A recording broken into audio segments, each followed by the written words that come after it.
మోరన్న గారు మీరు ఏదైతే ఆశిస్తున్నారో అది తప్పకుండా జరుగుతుందని చెప్పి ఆశిద్దాం. తర్వాత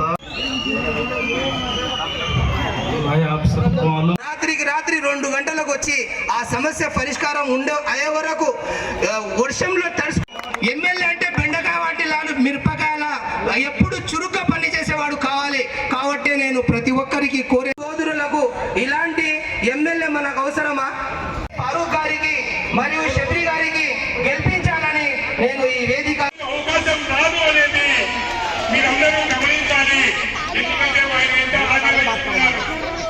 ఉన్నారు, రెడ్డిగా ఉన్నారు, ఎస్సీ ఎస్టీ ఉన్నారు, ప్రత్యేకంగా ముస్లింలు 70,000 మంది ఉన్నారంటే ఒక్క ఓటు కూడా పక్కకు పైనకు వేస్తే ఎంత మెజారిటీ మీరే ఆలోచించండి.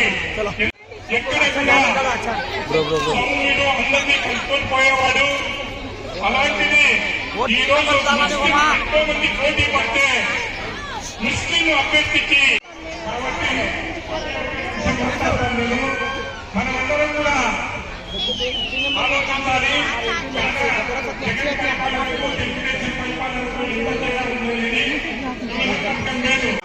జరిపినందుకు వారికి పేరు పేరున కృతజ్ఞతలు తెలియజేసుకుంటున్నాను. అలాగే ముస్లిం మహిళలు కూడా ఈరోజు నిర్వహించిన గఫూర్ సోదరులకు సుబాన్ అయితేనేమి, గఫూర్ అయితేనేమి, వాళ్ళ వెనక వాళ్ళ మామ నాకు మొదటి నుంచి హుషేన్ బాషా చాలా ముఖ్యము. ఆయన అందరూ కూడా ఈ కార్యక్రమాన్ని అలాగే మాజీ మంత్రివర్గ 2014లో కూడా మనకు ఉన్నింది, అలయన్స్ ఉన్నింది. ఆలోచన చేయాలి. ఈనాడు 2014లో ఎట్లా ఉందో ఇప్పుడు కూడా అట్లానే ఉంటుంది. ఎందుకంటే ఒక్కొక్క వ్యక్తి పైన జగన్మోహన్ రెడ్డి చేసిన అప్పు 3 లక్షల రూపాయలు.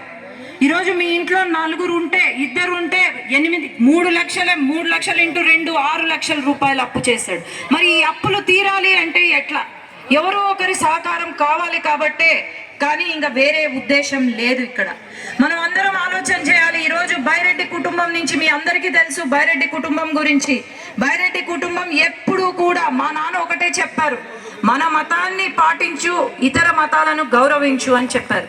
కాబట్టి ఖచ్చితంగా బైరెడ్డి కూతురుగా మీ వెంట ఉంటాను. ఖచ్చితంగా మీ సమస్యలను పోరాడే వ్యక్తికి ఓటేయండి ఈసారి. ఎందుకంటే ఆ ఓటు గనక వేరే వాళ్లకు వెళ్ళిందంటే మన పనులు చేయరు, మన గురించి మాట్లాడరు, మన సమస్యల గురించి పార్లమెంట్లో తీసుకెళ్లాలంటే మీకు మీ వెంట ఉండే వ్యక్తి కావాలా, మీ సమస్యలు తెలిసే వ్యక్తులు కావాలా.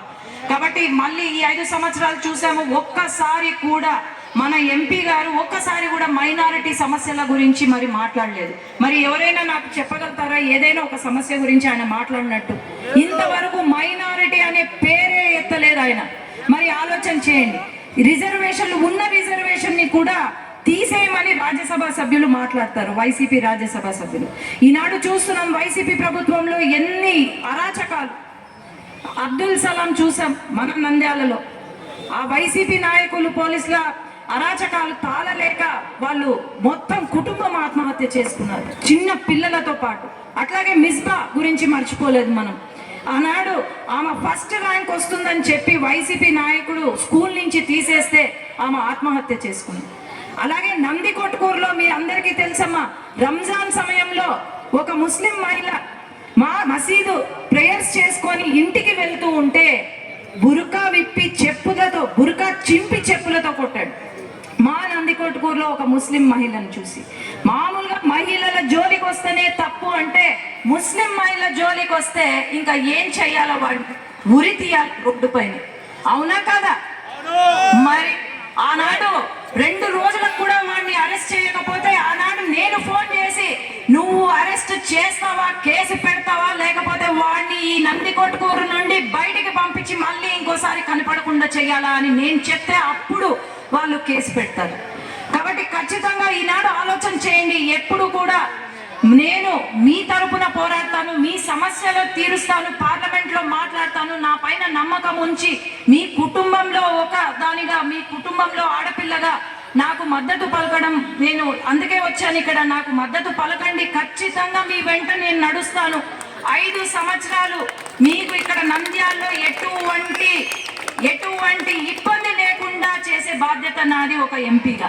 అట్లాగే ఫారూక్ గారు తెలిసిందే, ఫారూక్ గారు నేను ఎక్కువ చెప్పాల్సిన పని లేదు, ఆయనకు మీరు ఖచ్చితంగా 100% ఓట్లు వేస్తారు. ఆయన మినిస్టర్ గా కూడా కాబోతున్నారు. మనకు మినిస్టర్ గా అయితే ఇక్కడ నంద్యాల సమస్యలు తీరుతాయి, ఎవ్వరు ఆపలేరు ఇంకా మనల్ని. కాబట్టి నాది 3వ నంబరు, 3 नंबर का वोट डालो और फारूक का अफसर का नंबर 2 नंबर का वोट डालो. ఇదొక్కటి 2 ఓట్లు సైకిల్ కి పడితేనే మనం ముందుకు వెళ్ళగలుగుతాము. కాబట్టి అందరూ కూడా నన్ను ఆశీర్వదించి మీరు అందరూ కూడా ఓటు వేయాల్సిందిగా కోరుతున్నాను. మాజీ మండలి చైర్మన్ శ్రీ ఎల్ఎండి ఫరూక్ గారు, వీళ్ళిద్దరూ ఎమ్మెల్యేగా ఫరూక్ గారు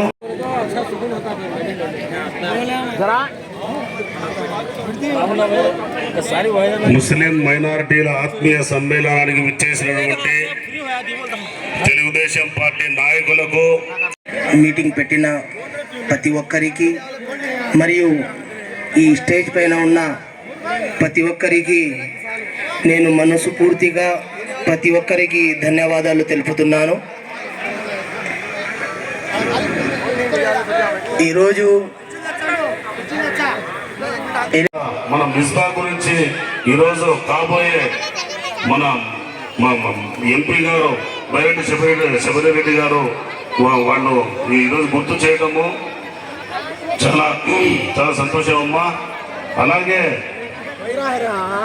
రాష్ట్ర इसलिए आप हजरात से गुजारिश है कि मुत्तहिद होकर एक होकर सब 13 तारीख को अपना वोट इंशाल्लाह एनएमडी फारूक साहब जो एमएलए उम्मीदवार हैं उनको देंगे और एमपी का वोट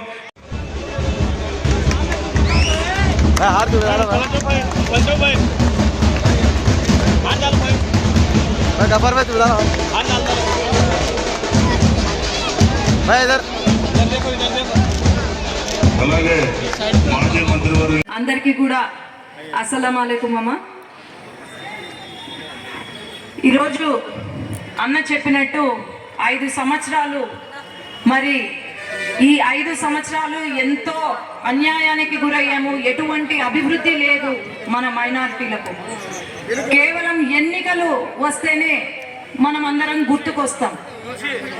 ఎన్నికల ముందు నా ఆత్మ బంధువులు, నా సోదరులు అని అంటారు తప్ప కేవలం ఓట్ బ్యాంక్ రాజకీయం చేస్తారు తప్ప ఈ 5 సంవత్సరాలు మరి ఈ రాజకీయ నాయకులు ఎందుకు మనల్ని పట్టించుకోలేదు? ఎవరైనా పట్టించుకున్నారు, మనకు మైనారిటీలకు న్యాయం చేశారు, వాళ్ళ అభివృద్ధి కోసం కృషి చేశారంటే అది కేవలం తెలుగుదేశం పార్టీ చంద్రబాబు నాయుడు గారు తప్ప ఇంకెవరు కాదు. ఈరోజు మనం అందరం గమనించాలా, 5 సంవత్సరాల నుండి మైనారిటీలకు ఏమన్నా న్యాయం చేశారో? ఎన్నో హామీలు కురిపించారు జగన్మోహన్ రెడ్డి. ఇక్కడే నంద్యాలకు వచ్చి ఎన్నో హామీలు కురిపించారు. మరి మైనారిటీ సబ్ ప్లాన్లు అమలు చేశారా? లేదు. నామినేటెడ్ పదవుల్లో పనుల్లో కానీ ఏమైనా రిజర్వేషన్లు కల్పించారా అంటే అది లేదు. ఈరోజు ముస్లిం మహిళలకు అమ్మ మీకు ఎంతమందికి 50 సంవత్సరాలు దాటంగానే పెన్షన్లు ఇస్తామన్నారు, అట్లాగే 45 సంవత్సరాలు దాటంగానే ప్రతి సంవత్సరము 75,000 ఇస్తామన్నారు. మరి 75,000 పడిందా? పడలేదు. అట్లాగే పెళ్లి కానుకగా 1,00,000 రూపాయలు ఇస్తామని అన్నారు, మరి పడిందా? ఈరోజు ఎంతో మంది యువత ఉన్నారు, ముస్లిం యువత. మరి జాబ్ క్యాలెండర్ విడుదల చేసి ఒక్కసారి జాబ్ క్యాలెండర్ విడుదల చేసి ఆ జాబ్ క్యాలెండర్ లో మన మైనారిటీ యువతకు ఎన్ని ఉద్యోగాలు ఇచ్చారు తెలుసా జగన్మోహన్ రెడ్డి గారు?